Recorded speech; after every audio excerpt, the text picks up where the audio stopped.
Pastor Jeff, come on up and share your testimony, man. All the time.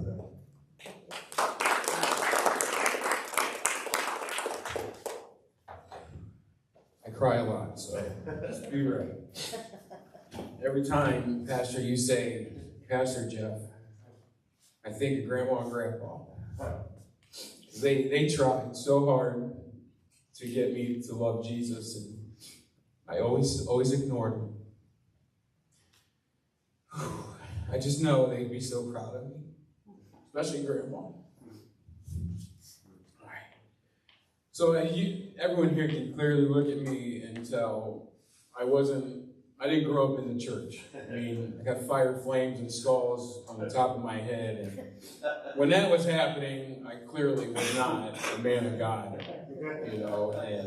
And so, yeah, I never grew up in the church other than going with Grandma and Grandpa on the weekends when they lived here.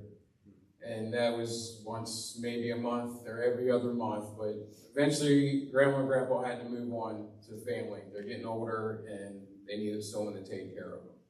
So they moved to Newark, Ohio. So I no longer had Grandma and Grandpa.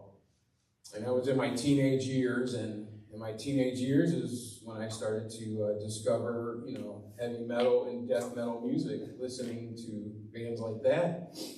And of course, those are some dark bands, and they put you in a place where you think you want to be, you think you're happy, and but you're really not. You know, because that led me to alcohol and, you know, marijuana. I smoked it, but never got into the drugs or anything like that. Stayed away from all that kind of stuff. My friends all did it, but I never cared for it. I just loved to drink, and I'd say my main addiction was women. And not ever proud of it, but it is what it is. That's my past, and I'm not happy about that.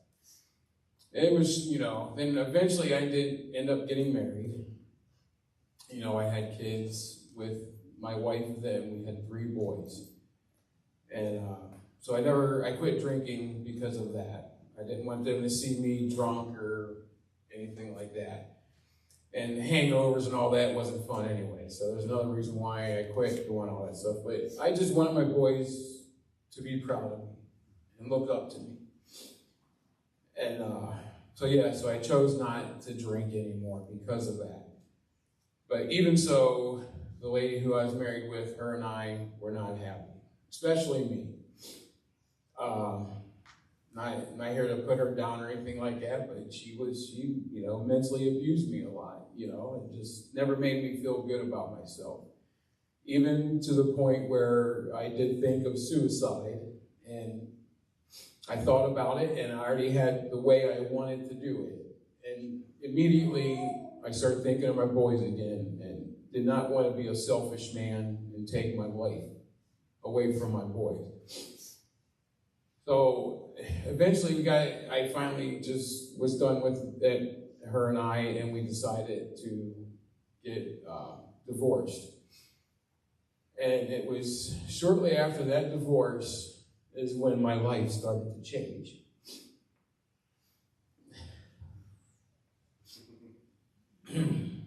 I was at work.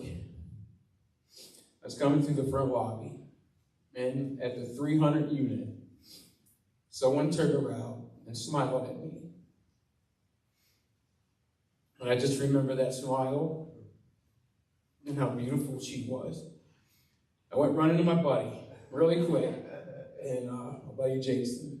Been working with him for 26 years now, and I said, Jason, and I was like, man, I just saw this woman over on 300 Watts, a new nurse, and something tells me she's my future wife. I was like, it's weird, but I feel that way. She's my future wife, and I'm sure we said some other stuff too, but we won't go there. You guys can only imagine. But he asked me what her name was, and I said, I have no idea. I don't know. I'm like, dude, go find out for me. He went and found out and told me her name is Lori and that she's married. I said, it doesn't matter because she's the one. I am telling you, she's the one. So when I eventually got the courage to speak to Lori, the first thing I said to her was, wow, you got a Ford Ranger too. That's the kind of car I have. And And then she immediately looked at me and said, you gotta say, what did you say?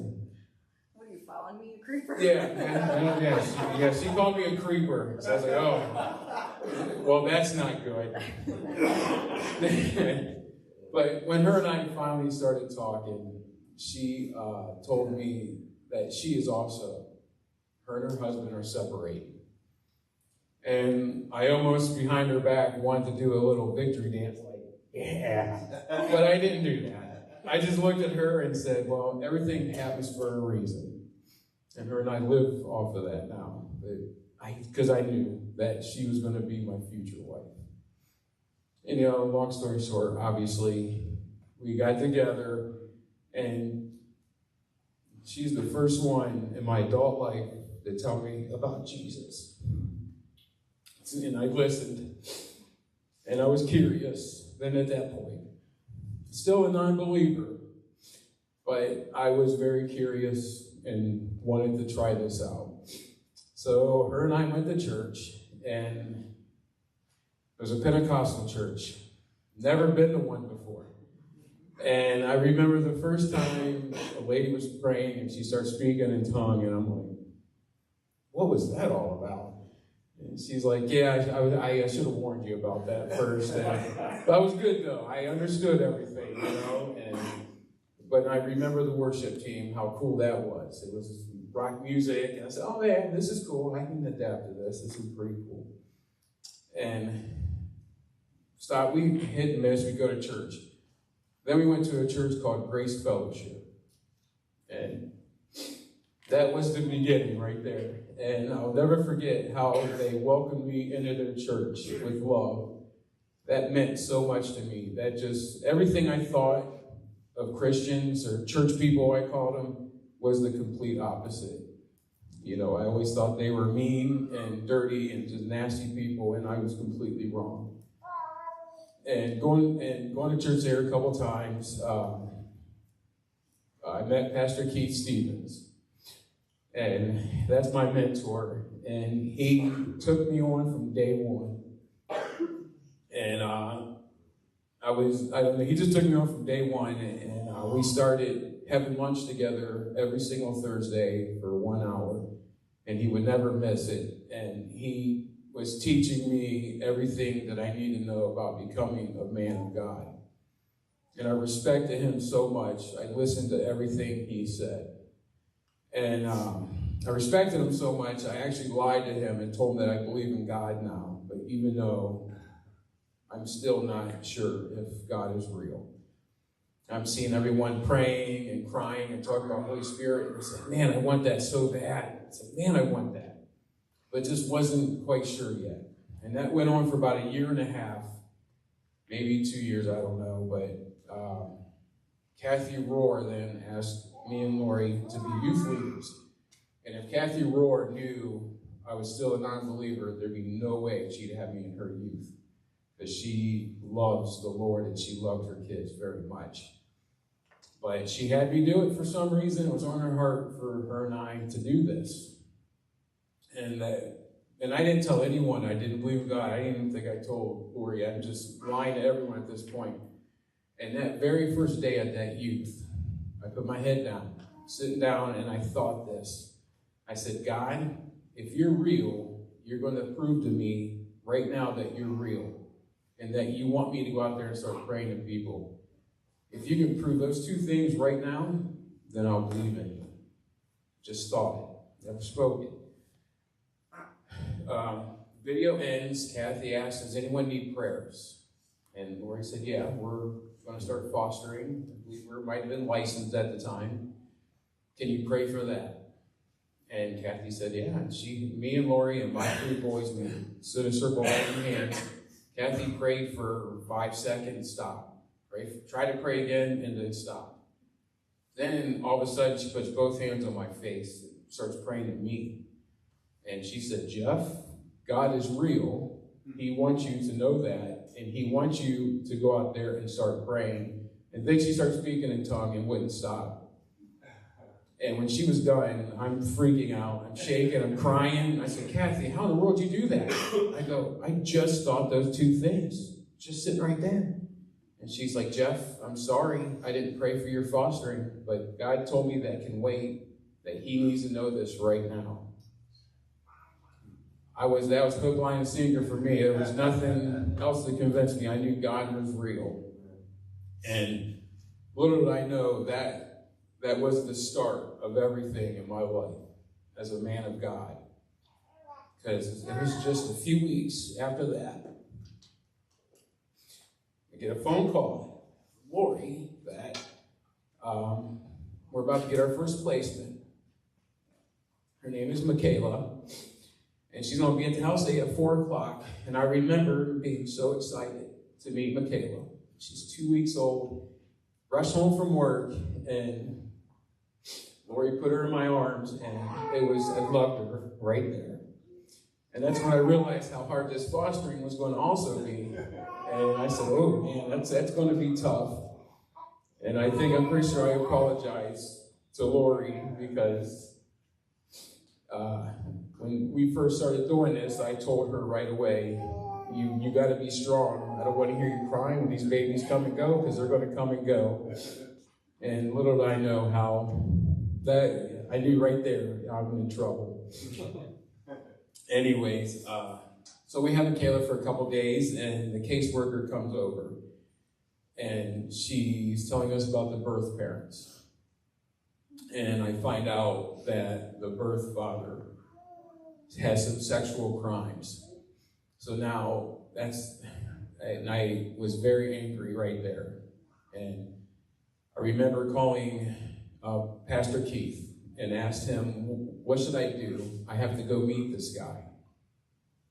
And I know what I should do as a man of God and everything you taught me, but I don't think I can do it. Because I remember once he asked me to be a greeter, and I said, I'll do it, but what do I do if a man who I know has sexual crimes? I can't shake that man's hand. I'd have to turn my back to him. I remember Pastor not being too happy with me when I told him that. So, anyways, Pastor Keith told me what I had to do. Well, I didn't like what he said, and I didn't do that. You know, every time I'd go to him, I was always nice to the birth mother, but I never treated him how a man of God should treat somebody, especially if I'm bragging about loving Jesus and I'm turning around and I'm doing this to this man.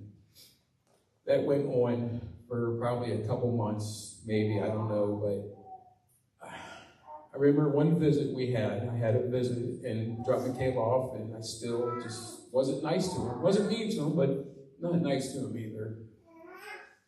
Well, I pick Michaela up, I take her to daycare, and I go to work. And at work, I'm minding my own business, and all of a sudden, God starts to speak to me. And I'm telling you, when he spoke to me, it was like he jacked me up against the wall. I'm pretty sure he was angry at me. And he said, Jeff, right now what you're doing to that man is a sin. And it's no different than the sins that he committed. Jeff, a sin is a sin. I want you to take him on and love him like a brother. And I promise you it will pay off at the end. And then that was it. That's the first time that I know of that God spoke to me.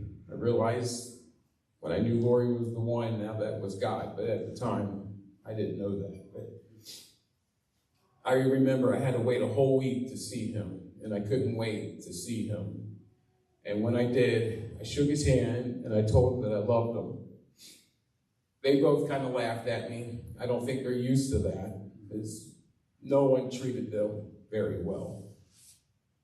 And anyways, it was soon after that, her birth parents started having me, when they would have their visits, they had to have them supervised. But now, when they had their visits, they wanted me involved with that visit. And I remember once one of the secretaries at the agency said that we have never seen that, where the birth parents want the foster parents in the same room with them during the visit. That's never happened.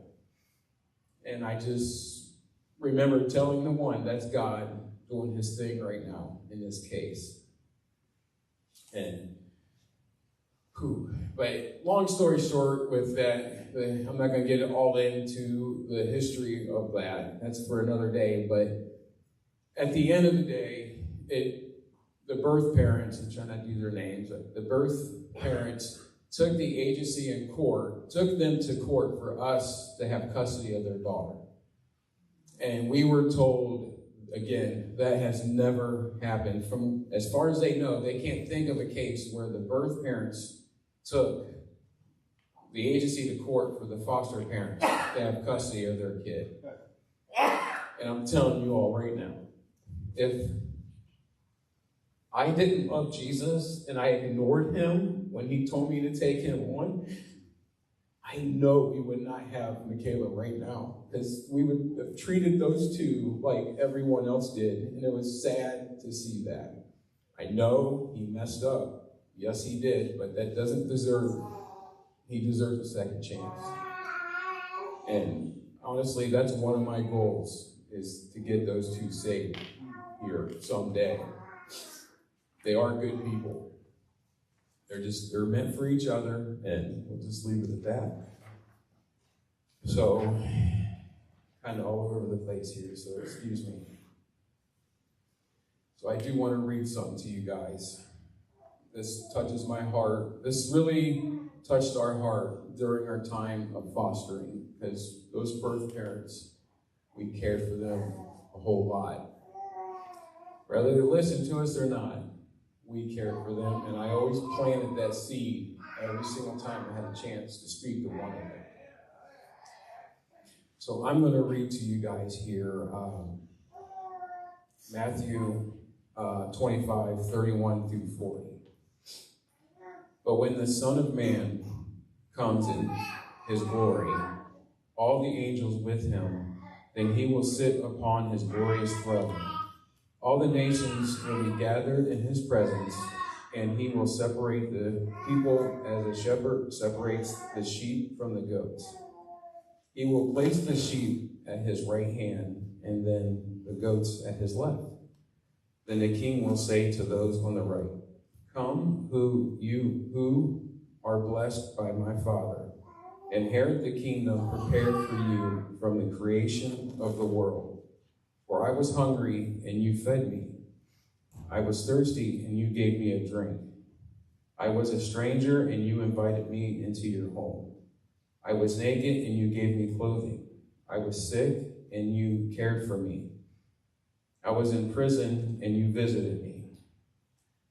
Then the righteousness ones will reply, "Lord, when did we ever see you hungry and feed you, or thirsty and give you something to drink, or a stranger and show you hospitality, or naked and give you clothing? When did we ever see you sick or in prison and visit you?" And the king will say, "I tell you the truth, when you did it to the one," "I tell you the truth, when you did it to the one of the least of these, my brothers and sisters, you were doing it to me." That just touches my heart, to love everyone, despite anything they have done.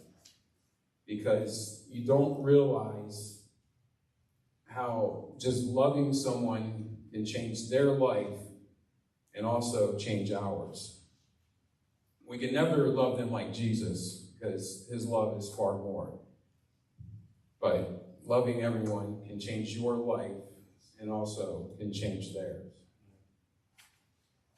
And that's all I have for you guys.